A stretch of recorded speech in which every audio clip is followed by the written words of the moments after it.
So long, Las Vegas, it's full-on spring in the Mojave Desert, and the open road is calling. We're going to the very edge of Death Valley itself, to an arts festival / fire department fundraiser, and beyond to a tiny railroad outpost where the woolly mammoth used to roam. And you will not even believe the cool stuff we found in this corner of the desert. So get ready, because this adventure starts right now.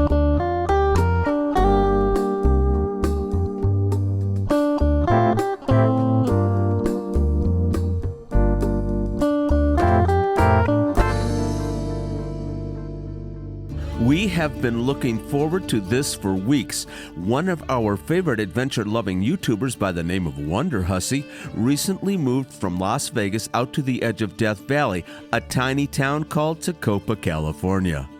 The town's volunteer fire department is having a fundraiser today, and we can't think of a better reason to hop in the old F-150 and take a 75-mile drive through the desert, the first leg of which is westbound on Route 160, Blue Diamond Road. Tell you what, it really takes a little bit longer to leave civilization behind than it used to. We cross the Spring Mountains over the Mountain Spring Summit, elevation 5,502 feet. And marvel at the green on the hillsides way up here. On the backside of the pass, the snowy mountaintops off to our right remind us that it's still winter at the higher elevations. We turn southwest on Tecopa Springs Road toward the California state line. So my intrepid driver, do you have any words of wisdom to impart as we embark on this journey into who knows where? We're in the middle of nowhere. I know. I've never been on this road in my life, and I've lived here a long time. Me neither. We're heading to a little town called Tecopa, and it's 34 miles up. And if you point the camera that way, it's just a straight road in the middle of nowhere. Whole lot of nowhere. And honestly, if we hadn't had so much rain, this would be all barren. But it's quite green. Yeah, it's very green. That's quite a view in the rear view. As we cross into California, this is a little off-the-grid community called Charleston View.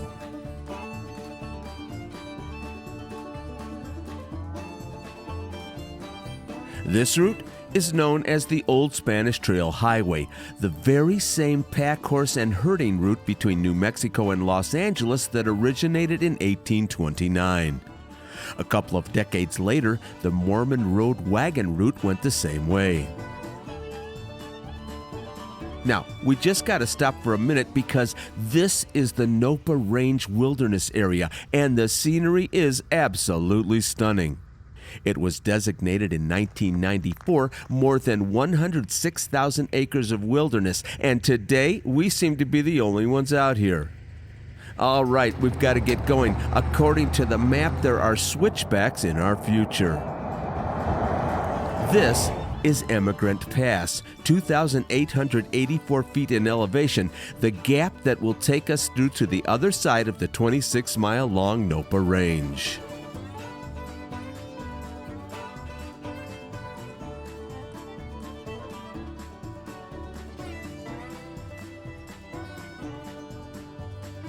On the way down from the pass, we catch our first glimpse of Death Valley.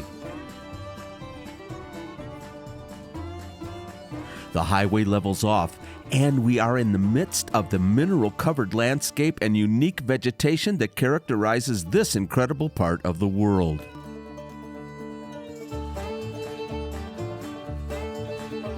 Welcome to what you might call downtown Tecopa on the Old Spanish Trail Highway. It was established in the late 19th century as a mining town and named after Southern Paiute chief Tecopa, a respected man of peace. That building houses Death Valley Brewery, producing unique small lot craft beers out of local ingredients. And a pizza parlor that gets absolutely great reviews. Even though the most recent census data puts the population of Tecopa at only around 212 residents, it does have its own post office. There is also a lovely community church in the center of town in a setting that's as pretty as a postcard. But the festival we're looking for isn't here. It's up that way. And here we are at the Southeast Inyo Desert Arts Festival and Poker Tour. This little gathering is a showcase for the communities and organizations in the area who are served by the local fire department, as well as an opportunity to raise funds for their operations. Of course, some people might have other objectives. What are you standing in line for, Paul? To meet the fabulous Wonder Hussy. Never gonna miss it. Wonder Hussy committed to doing meet and greets and photos at today's events, and it was a big reason we wanted to come, along with a whole lot of other fans. All right, my friends, we are out in the middle of nowhere in Tecopa, California, and look who we run into. One of the big shots down here in Las Vegas, the other me. Where? He's right here. Oh. The other me. We've been trying to get together and collaborate on a video forever, and here we are in Tecopa. Thousands of miles from anywhere. It's crazy. I was pulling in the parking lot. We're like, oh my God, that's Dale and Paula pulling into the spot that we wanted. Yeah. In the truck. It was really good. Anyway, check out his channel. I'll put a link right down below him. And if you got any extra money out there, donate it to these wonderful people. This is for the volunteer fire department out here, who has one guy, I think, that runs it, and the rest are all volunteers, right? Yep. And some of the things that you can purchase that are part of the donation are like this hat. So I just bought this hat as part of my donation, and we also joined the raffle, which even if we won, we just give the money back. So sounds like a good idea. We got to go do that. All right, have a great time. We'll see you around. Great to see you. Take care. Yeah. The Southern Inyo Fire Protection District is responsible for a 1,200 square mile territory in this corner of California, providing fire protection and emergency medical response 24/7. At their booth, you could contribute by purchasing t-shirts, hats, or raffle tickets. Fire department thanks you. Am I right about the fire department? It's all volunteer, right? Except Yes, it for is. one person. It's all volunteer except for the chief. He's the only one. Okay, that's yours. Thank you so much. And we're right here. We got some of our equipment's out. Some of it's stashed back. We're gonna do a car. We're gonna cut a car apart at 4:30 to show everybody what it is we do. The majority of the time, all we do is rescues from cars and stuff. We don't do very many fires out here. The festival was held on the grounds of the Tecopa Hot Springs Resort, one of 3 in the same area of town. The resort offers cabins, camping, RV spots, a bathhouse, pool and hot spring soaks, and stargazing. We just love the kitschy buildings and art to be found all around us on the property. Now, what have we here? Steaks and beer? The perfect combination.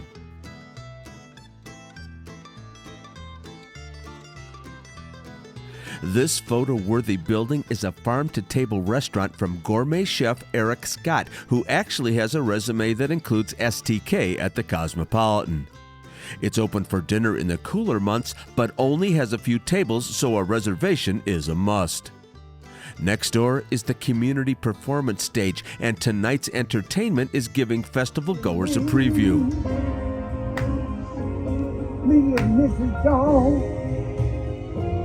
We aren't even 80 miles from Las Vegas, but we cannot imagine anything more different from the big city than what we're experiencing right here today. All right, let's go take a spin through the booths at the festival. The local 4-H club,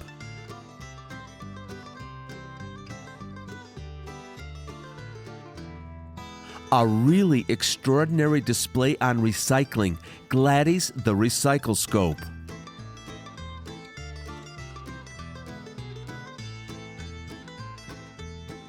The county's efforts in disaster preparedness. Face painting for grown-ups with terrific results.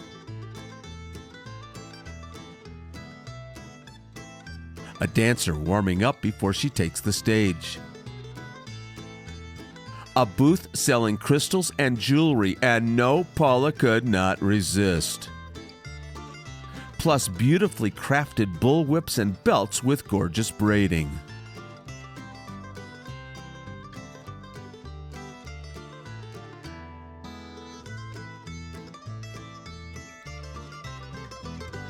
Well, we did come here to see Wonder Hussy and get a picture taken with her, but it's like 80 degrees out here, full sun. There's really no protection from the sun. And we're standing out there. I started to get a little bit sick, so we got out of line. I'll show you a picture of her, and maybe I can superimpose myself There you next go. to her. We'll Photoshop you Yeah, in. I'll Photoshop her in. Anyway, she's great. She does some amazing stuff, and I can see why the lines are so long. She's very, very popular, especially out here.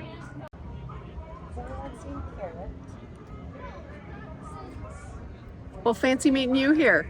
Inyo County, California. I don't know that I've ever been to Inyo County, California before, but so far, actually, it's been a lot of fun. Yeah, no wonder, hussy, but I actually love the old Spanish Trail, and I love being in the middle of nowhere, and I did find a couple yellow wildflowers. So, successful trip as far as I'm concerned. Plus, I got a bracelet. Oh, let's see. From the Stone Lady. I'm sure it's a lucky bracelet and it matches my outfit. Just a few yards up the road from the festival is Delight's Hot Springs Resort. That building is a restaurant serving slow-cooked championship-style barbecue, plus an in-house nano brewery that makes craft beers in 30-gallon batches. Now, I just love their motto, "May you come hungry and leave family." How great is that? This property used to be a mining camp, but now its claim to fame are the therapeutic, geothermal, mineral-rich hot springs down that lane. The hot springs in Tecopa are considered among the best in the country.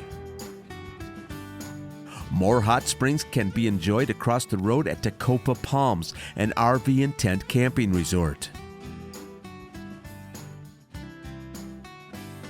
Some may argue that even with 3 famous hot springs resorts within a few feet, it's this relic that wins the prize for the most photo-worthy. It's a long-abandoned laundromat. And that old rusted truck is the perfect accent out front. Come on, let's see what it looks like inside. Kill yourself on these steps. What'd I say? Kill myself on these steps.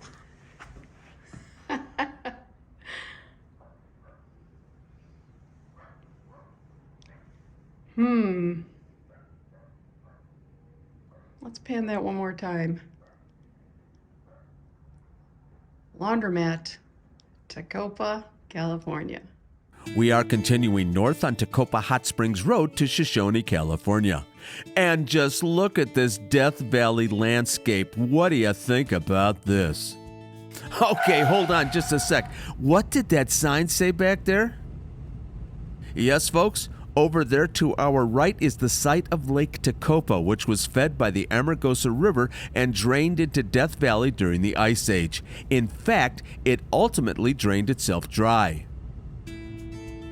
The terrain here reminds us that there was once water here, and by the looks of it, it was pretty salty.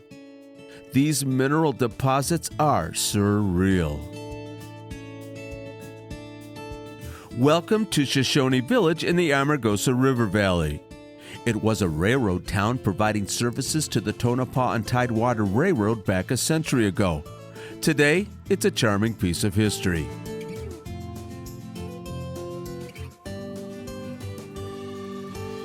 Following that big DV on the mountainside, we detour over to Shoshone Park, dedicated here just 10 years ago. The coolest thing about this little slice of parkland is this direction sign. All the miles between here and all these exotic destinations. Just a few hundred feet further north on this spur, we found this, and what a surprise. It's a beautiful bird pond fed by the Amargosa River, complete with cattails, ducks, pupfish, and warm spring breezes. This area is home to several birding trails, an RV park, and a chance to truly get away from the rat race. Paula called this place absolutely enchanting.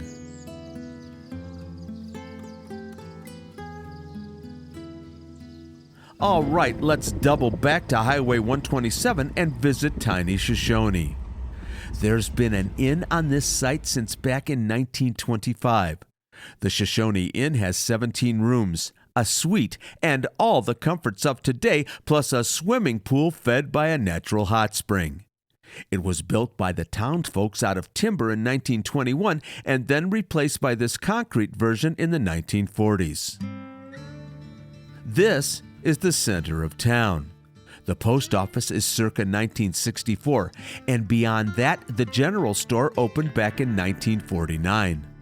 Across the road, the famous Crowbar. The Crowbar Cafe and Saloon was built in the 1930s and still serves up traditional Western grub. The saloon was added in the 1950s, and we were a little bit hungry, so we decided to stop in for a little bit of lunch. Well, I didn't do too good over there at the little fair, but now we're in a little town called Shoshone, and I think we're going to get something to eat. It smells like burgers. It smells like burgers. Just next door to the Crowbar, this structure was built by the railroad out of adobe bricks that were made on site. Today, it's the Inyo County Sheriff's Office. And next door to that is the Flower Building. It too hails from the 1930s and has been a schoolhouse and a community center. The station house was originally both office and residence for maintenance crews on the Tonopah and Tidewater Railroad, moved here in the 1940s. The whole town is a page out of history, but if you find yourself here, do not miss this.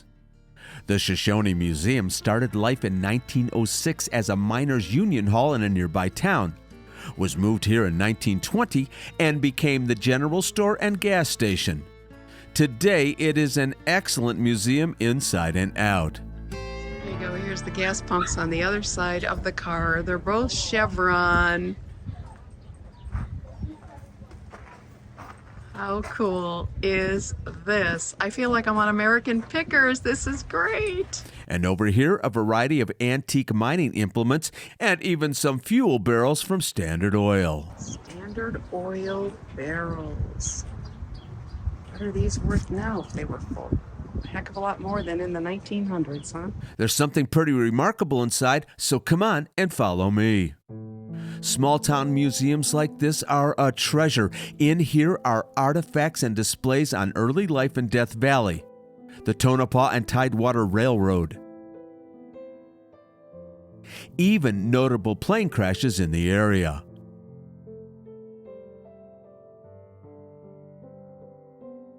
And of course, you can pick up brochures and information about this part of California and a couple of souvenirs. This store is a remnant of the building's early life as a general store. The door led to a walk-in cooler for meat, dairy, and beer. And get this, ice had to be brought in on a train. We mentioned Lake Tecopa earlier, and this wing was added to the museum in 1998 to accommodate this incredible find, mammoth bones in the lake bed. It's believed that these bones may represent up to 9 different animals and maybe even 3 different species. They were excavated by a group of college students in the early 1980s. The jawbone has proven to be the most significant find because it actually moved the extinction date of this ice-aged mammoth by 500,000 years.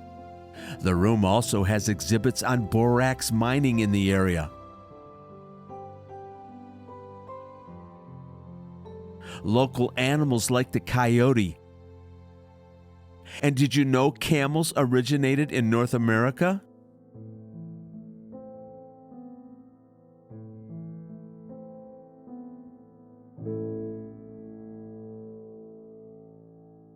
Check this out. Across the road from the Shoshone town site is Dublin Gulch, and we have never seen anything like it. During the 1920s, 100 years ago, places to live for the miners were hard to come by, so they carved and blasted them out of the caliche rock on this embankment. These little dwellings have doors, and yes, people actually lived in them all the way up until the 1970s.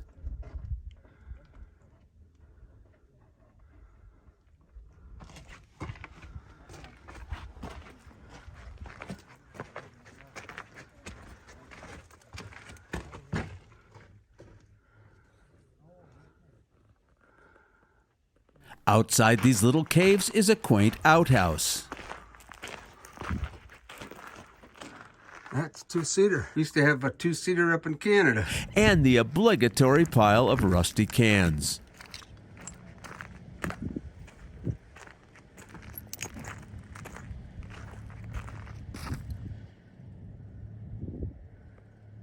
Oh, if these rocks could only talk. I'm telling you, folks, I absolutely love the desert. Well, my friends, we still haven't had anything to eat today, so we need to push on a half an hour to Pahrump.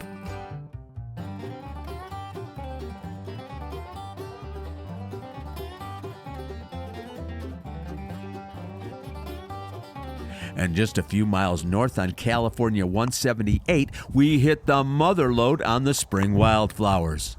These are desert sunflowers, also called desert gold, an annual that is native to the Mojave and Sonoran deserts. The abundance is totally due to the rainfall amounts we've had so far this year. As we make our way towards Pahrump, we have that classic ribbon of highway in front of us, the varied plantings on the desert floor, and ever-changing mountains in the distance. At one point, I actually said to Paula, "Where the heck are we, Switzerland? Just look at those snow-capped peaks." Just before we reached Nevada, we were totally charmed by this carpet of tiny flowers sweeping across the whole landscape. From what we can tell, the lavender-colored ones are Fremont's Phacelia, another annual that makes a show when we've had more rainfall than usual. Call this a little super bloom. Absolutely beautiful. And here we are, back home in the Silver State. Postscript.